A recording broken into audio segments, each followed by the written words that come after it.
ప్రేమగల తండ్రి, పరిశుద్ధుడైన మా దేవ, యేసు ప్రభు నామమున మీకు వందనాలు ప్రభువా. ఈరోజు మీ పాదసన్నిధిలో చేరి మేము మిమ్మల్ని ఆరాధించి, ఘనపరిచి, మహింపరిచి, కీర్తన ద్వారా స్తుతించడం ప్రభా. ఈరోజు సంఘ ప్రార్థన నానుతో ప్రార్థన చేతూ ఒత్తిడి నేను మేము ఆలకిస్తానన్నాను కాబట్టి ప్రభా, మేము ప్రార్థన చేయడానికి కొరకై దైవ వాక్యం ద్వారా మీరు మాట్లాడండి. కొన్ని మాటలు మీ స్వరముని మేము పింపచేవలో స్మరణ చేస్తుంటున్నాం. కనికరించండి. రావాల్సిన తీసుకురండి, ప్రార్థించాలా అనేటువంటి తపన ఆశ కలిగిన వారు మీరు నడిపించవలసి మీద వేడుకుంటున్నాం. కనికరించండి. కృతజ్ఞతాపూర్వకంగా స్తుతి ఘనత చెల్లిస్తూ, మహిమ ఘనత ప్రభావాలు చెల్లిస్తూ యేసు నామమున ప్రార్థించి వేడుచున్నాము తండ్రి. అంటే ఈ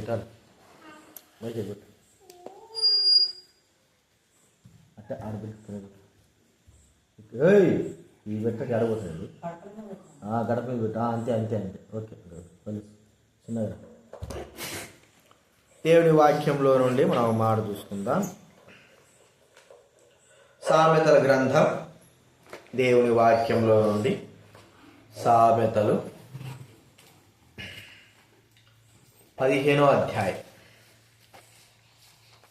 సామెతలు గ్రంథము 15వ అధ్యాయము 8వ వచనము 8వ వచనము తర్వాత 29వ వచనం చదువుకుందాం. 8వ వచనం 29వ వచనం. సామెతల గ్రంథం 15వ అధ్యాయము 8-29. భక్తిహీనులు అర్పించు బలులు యెహోవాకు హేయములు, యథార్థవంతుల ప్రార్థన ఆయనకు ఆనందకరము. 29వ వచనం కూడా చదువుకుందాం. 29. భక్తిహీనులకు యెహోవా దూరస్థుడు, నీతిమంతుల ప్రార్థన ఆయన అంగీకరించును. ఇక్కడ మరి సామెతలుగా చెప్పబడిన మాట మనం చూస్తా ఉంటున్నాం. భక్తిహీనుల యొక్క బలులు యెహోవాకు హేయములు, యథార్థవంతుల ప్రార్థన ఆయనకు ఆనందాన్ని ఇచ్చేదిగా చూస్తూ ఉంటున్నాం. అంత మాత్రం కాదు, మరి ఇక్కడ చూస్తే 29 వచనంలో భక్తిహీనులకు యెహోవా దూరస్థుడు, మరి నీతివంతుల ప్రార్థన ఆయన అంగీకరిస్తాడు. యథార్థవంతుల ప్రార్థన ఆయనకు సంతోషాన్ని ఇచ్చేది కాకుండా మరి నీతిమంతుల యొక్క ప్రార్థన ఆయన అంగీకరించేవాడుగా చూస్తూ ఉంటున్నాం. భక్తిహీనుల యొక్క మరి ఆ అర్పణలు లేకపోతే ప్రార్థనలు, బలులు ఇవన్నీ కూడా హేయములు అని ప్రభు మనతో సెలవిస్తున్నాడు. మనకు బాగా తెలుసు, ఆదికాండం 4వ అధ్యాయం. ఆదికాండము 4వ అధ్యాయం. ఆదికాండం 4వ అధ్యాయము మొదటి 4 వచనాలు మనము కలిసి చదువుకుందాము. ఆదికాండం 4వ అధ్యాయం మొదటి 4 వచనాలు మనం అందరం కూడా కలిసి చదువుకుందాం. ఆదాము తన భార్య అయిన హవ్వను కూడినప్పుడు ఆమె గర్భవతి కుమారుని, యెహోవా దయ వల్ల నేను ఒక కుమారుని సంపాదించుకున్నాను. తర్వాత ఆమె అతని తమ్ముడు హేబేలు కనెను. హేబేలు గొర్రెల కాపరి, కయీను భూమిని సేదపరచువాడు. కొంతకాలం అయిన తర్వాత కయీను పొలం పంటలో కొంత యెహోవాకు అర్పణగా తెచ్చెను. హేబేలు కూడా తన మందలో తొలిచూరును పుట్టిన వాటిలో క్రొవ్విన వాటిని కొన్ని తెచ్చెను. యెహోవా హేబేలును అతని అర్పణను లక్ష్య పెట్టెను, కయీనును అతని అర్పణను ఆయన లక్ష్య పెట్టలేదు. ఇక్కడ మొట్టమొదటిగానే ఆదాము అవల యొక్క మరి కుమార్ కయీను, హేబేలు వీరిద్దరూ మరి ప్రభువు వారికి ఇచ్చాడు. కొన్ని దినాలు జరిగింది. మరి కయ్యనైతే పంట పండించేవాడుగా చూస్తూ ఉంటున్నాం. అప్పట్లో ఏం పంట వేశారో మాత్రము అప్పటి నుంచే పంటలు మొదలుపడినాయి. హేబేలు అయితే గొర్రెలు, మరి సాధువైన గొర్రెలను మేపేటువంటి వాడుగా చూస్తూ ఉంటున్నాం. ఇక కొంతకాలం తర్వాత ఏం జరిగిందంటే, కయ్యను దేవుని దగ్గరికి అర్పణగా కొంత పొలం పంటలో కొంత అర్పణగా తెచ్చాడు. హేబేలు కూడా కొరివిన వాటిలో మరి తొలిచూరును పుట్టిన వాటిని కొన్నింటిని తెచ్చాడు. ఇద్దరు కూడా అర్పణ తీసుకొచ్చి దేవుని సన్నిధిలో అర్పిస్తూ ఉంటున్నారు. అయితే దేవుని దృష్టి, దేవుడు మరి అంగీకారము అనేది ఎవరికి ఇచ్చాడంటే హేబేలుకి ఇచ్చాడు. అక్కడ చాలా స్పష్టంగా మాట్లాడింది, హేబేలును అతని అర్పణను ఆయన లక్ష్య పెట్టెను అనే మాట. కయ్యను అతని అర్పణ ఆయన లక్ష్య పెట్టలేదు, తోసివేసినాడు. కయ్యను అర్పణ తోసివేసినాడు, హేబేలు అర్పణను ఆయన అంగీకరించాడు.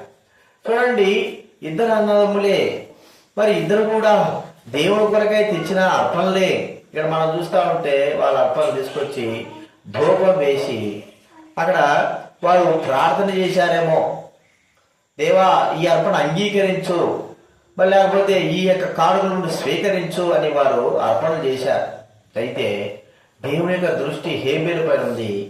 దేవుని యొక్క మరి ఆ కను దృష్టి హేబేలు మీద ఉంది. అతను అర్పణ పైన లక్ష్యం ఇచ్చాడు. మరి కయ్యను అయితే విడిచిపెట్టేశాడు. ఎందుకు? ప్రియమైన వాళ్ళరా, కయ్యను దుష్టుడు, దుష్టుని సంబంధి అనేటువంటి మాట మనకి ఇక్కడ చెప్పబడతారు. చూడండి, మొదటి యోహాను రాసిన పత్రిక, మొదటి యోహాను రాసిన పత్రిక 3వ అధ్యాయం, మోహన్ రాసిన పత్రిక 3వ అధ్యాయము 11, 12 చదవండి ఎవరైనా. మనము ఒకరినొకడు ప్రేమింపవలనది మొదటి నుండి మీరు వినిన వర్తమానమే కదా. కయ్యను వంటి వారమై ఉండరాదు. ఎవరు సంబంధి అంటాడు? దుష్టుని సంబంధి, దుష్టత్వంతో నిండుకున్నవాడు, దుష్టుని సంబంధి అనే మాట చూస్తూ ఉంటున్నా. కయ్యను దుష్టత్వంతో నిండుకున్నవాడు. ఇంకా ఎలాంటి వాడు అని మనం చూస్తే యోధా గ్రంథం, ప్రకటనకు ముందు ఉంటుంది చూడండి. యోధా గ్రంథం 1వ అధ్యాయం 11వ వచనం చదవండి ఎవరైనా. అయ్యో వారికి శ్రమ, కయ్యను నడిచినటువంటి మార్గాన్ని నడిచారు. చాలు చాలు, కయ్యను నడిచిన మార్గము కదండి. కయ్యను నడిచినటువంటి మార్గం అది మరి ఎలాంటి మార్గము? దుష్టత్వంతో నిండుకున్న మార్గం, పాపముతో నిండుకున్న మార్గం. అలాంటి మార్గము, అలాంటి యొక్క ఆ వ్యక్తి దుష్టుని యొక్క సంబంధి కలిగిన వాడు, దుష్టుని యొక్క మాట విన్నవాడు ఎలాగ నీతిమంతుడు యథార్థవంతుడు కాగలడు? మరి ఈ నీతిమంతుడు యథార్థవంతుని యొక్క ప్రార్థనే ఆయనకు ఆనందాన్ని సంతోషాన్ని అంగీకరించేదిగా చూస్తూ ఉంటున్నా. ఈ వ్యక్తి కయ్యను దుష్టుడుగా ఉన్నాడు, మరి దుష్ట సంబంధిగా ఉన్నాడు. అంత మాత్రం కాదు, ఆ మార్గాలు కూడా మంచి మార్గాలు కావు, చెడు మార్గాలతో నిండి ఉన్నవాడుగా మనం చూస్తూ ఉంటున్నాం.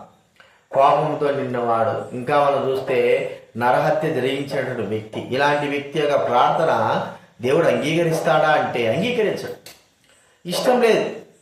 మరి ఆ కయ్యను అలాగ దుర్మార్గంగా, దుష్టత్వంగా, సాతాను యొక్క మార్గాల్లో సాతాను సంబంధిగా ఉన్న వ్యక్తి యొక్క ప్రార్థన దేవుడు అంగీకరించడు.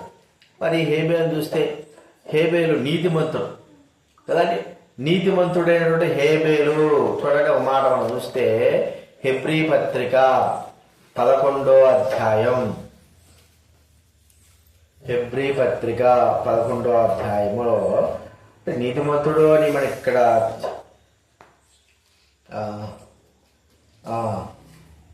చూడండి 4వ వచనం. హెబ్రీ పత్రిక 11వ అధ్యాయం 4వ వచనం చదవండి. విశ్వాసం బట్టి హేబేలు కయ్యను కంటే శ్రేష్టమైన బలి గూర్చి సాక్ష్యం ఇచ్చినప్పుడు నీతిమంతుడని సాక్ష్యము పొందెను. చాలు, విశ్వాసాన్ని బట్టి హేబేలు ఎవరు పొందాడు? నీతిమంతుడి ప్రార్థన దేవునికి ఆ దేవుడు అంగీకరిస్తాడు. యథార్థవంతుల ప్రార్థన ఆయనకు ఆనందాన్ని, సంతోషాన్ని కలగజేస్తాడు. కాబట్టి ఇక్కడ మనం చూసిన విధానం చూస్తే నీతిమంతుడైనటువంటి, యథార్థవంతుడైనటువంటి హేబేలు యొక్క ప్రార్థన అంగీకరింపబడింది. మరి ఇలాంటి వాడు ఎవడు? కయ్యను లాంటి వాడు దుష్టుడు, దుష్టుని సంబంధి, చెడు మార్గంలో నడిచిన వాడు, పాప సంబంధి, నరహంతకుడు, మోసగాడు. ఇలాంటి దౌర్భాగ్యుడైనటువంటి వ్యక్తి యొక్క ప్రార్థనను అంగీకరించాడు. ప్రియమైన వారిగా మనం గుర్తించుకుందాం, ఇలాంటి యొక్క దేవుడు మన ప్రార్థన అంగీకరించాలి అంటే దుష్టత్వంతో ఉన్నామా, దుష్టుడి యొక్క మాట వింటున్నామా, లేదా మన మార్గంలో సరైన మార్గంలో లేవా, మనము సరైన మార్గంలో నడవలేకపోతుంటున్నామా? కాబట్టి మనము ఒకవేళ సరైన మార్గంలో నడవలేకోకుండా ఉండి మనం కయ్యంలాగా బల్యర్పణలు చేసి మనకి ఏదో ఉన్నదాన్ని అర్పించేంత మాత్రాన అది దేవునికి సంతోషాన్ని, ఆనందాన్ని కలిగించవు. అవి దుఃఖాన్ని కలిగజేస్తాయి. అదే ఇవన్నీ నాకెందుకురా, మీ బలులు నాకేలా మాట అంటాడు కదా. యెషయా గ్రంథం 1వ అధ్యాయం, యెషయా గ్రంథం 1వ అధ్యాయం చూడండి.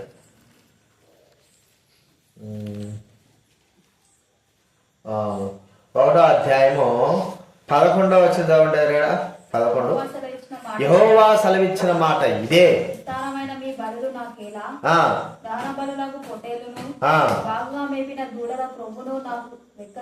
వెక్కసమాయను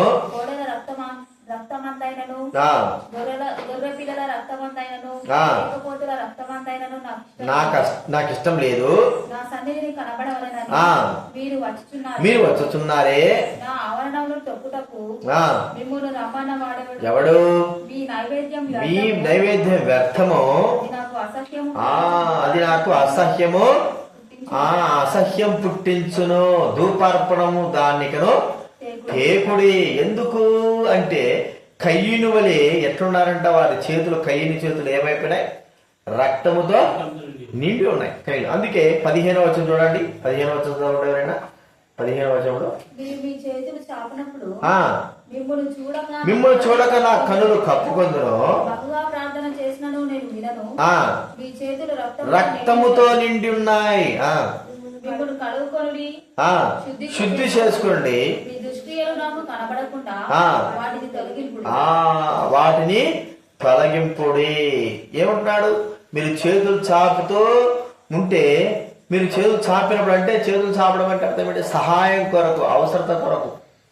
కొండలు తట్టు నా కన్నులు ఎత్తుతున్నాను, నా చేతులు మరి యజమాని వైపు చూసినట్లుగా నా చేతులు చాపుతున్నా. అయితే చాపబడిన ఈ చేతులు ఎలాగున్నాయంటే రక్తముతో నిండి ఉన్నాయని దేవుడు వాక్యం చెప్తా ఉంది. కయ్యూని యొక్క చేతులు ఎలా ఉన్నాయి, రక్తముతో నింపబడి ఉన్నాయి.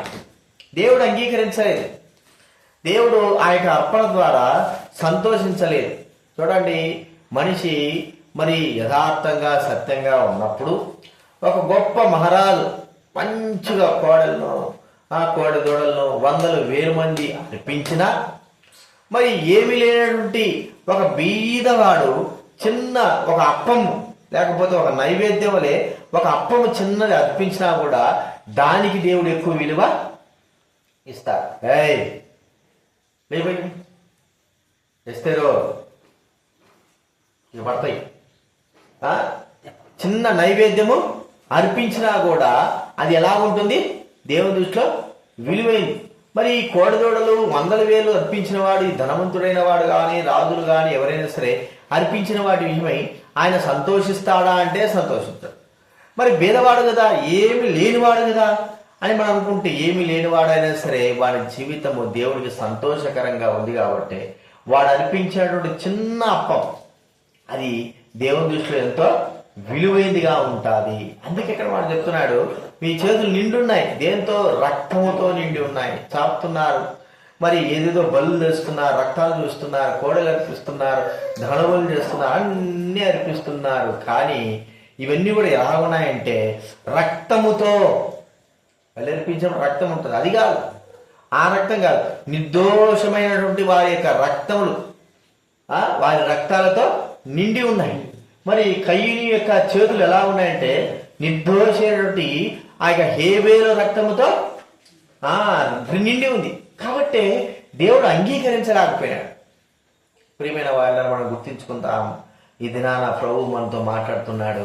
నీతిమంతుల ప్రార్థన, యథార్థవంతుల యొక్క ప్రార్థన ఆనందాన్ని కలిగించేది కాకోకుండా దేవునికి ఆయన అంగీకరించేవాడుగా చూస్తూ ఉంటాం. కాబట్టి రక్తము, చేతులు మనం కడుక్కోవాలి, పరిశుద్ధపరచుకోవాలి. ఒకవేళ అనర్హత్యలు ఇవి చేయాల్సినంత అవసరమే లేదు. దేవునికి ఏదైతే అవిధేయత కలిగిన మనం జీవించుతూ వచ్చామో అవన్నీ కూడా దేవుని దృష్టిలో మరి అంత స్థితిలోకి ఉన్నవే.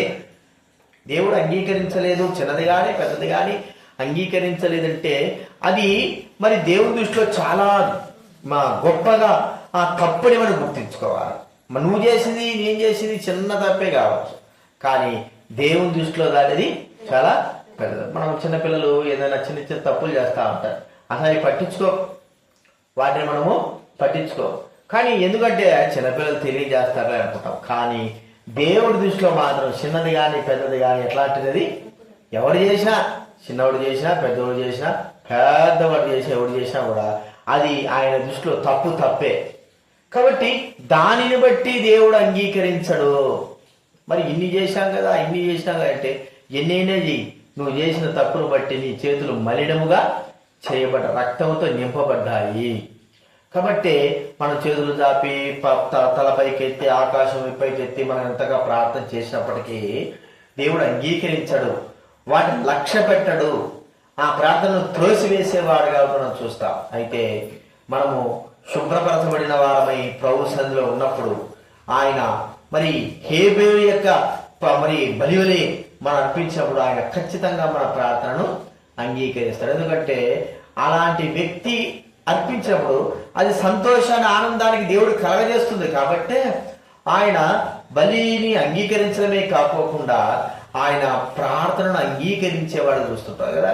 బలి అర్పిస్తే దేవుడు అంగీకరించాడు, ప్రార్థన కూడా ఏం చేశాడు, ఆయన చేశాడు. హేబేలు బలి అర్పిస్తే అంగీకరించాడు. చచ్చిపోయిన తర్వాత ఏం చేశాడు, మొరపెడుతున్నాడు. అతను రక్తం ఎక్కడి నుంచి మొరపెడతా ఉంది, భూమిలోంచి బయటపడతా ఉంటే ఆ రక్తాన్ని బట్టి ఏం చేస్తున్నాడు దేవుడు, చచ్చిపోయాడు కదా అంటే కాదు, ఆ రక్తము కూడా దేవుని స్వరము మొరపెట్టినప్పుడు దేవుడు ఆ స్వరాన్ని విన్నాడు.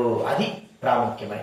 కాబట్టి మనం గుర్తించుకుందాం, హేబేలు మన జీవితాలు ఉండకుండా మరి ఉన్నాయేమో, లేకపోతే ఒకవేళ పెద్దడే చేయాల్సిన అవసరం లేదు, దేవుని మీద చిన్న చిన్నది చేసినవాడు చాలా మరి ఆయన దృష్టిలో పెద్దగానే కనబడతారు. ఏదైనా సరే చిన్న తప్పే కదా. చూడండి మన దేవుడు ప్రభు దేవుడు ఎంత ఖచ్చితంగా ఆయన తన ఆజ్ఞలు ఉండేవంటే, మరి విశ్రాంతి దినాన కట్టెలు ఏరుకుంటా ఉంటే మరి వాడు విశ్రాంతి దిన కట్టెలు ఏరుకుంటున్నాడు కదా, కట్టెలే కదా ఏమంతా అని మనం అనుకుంటాం. కానీ దేవుని దృష్టిలో అది చాలా తప్పు.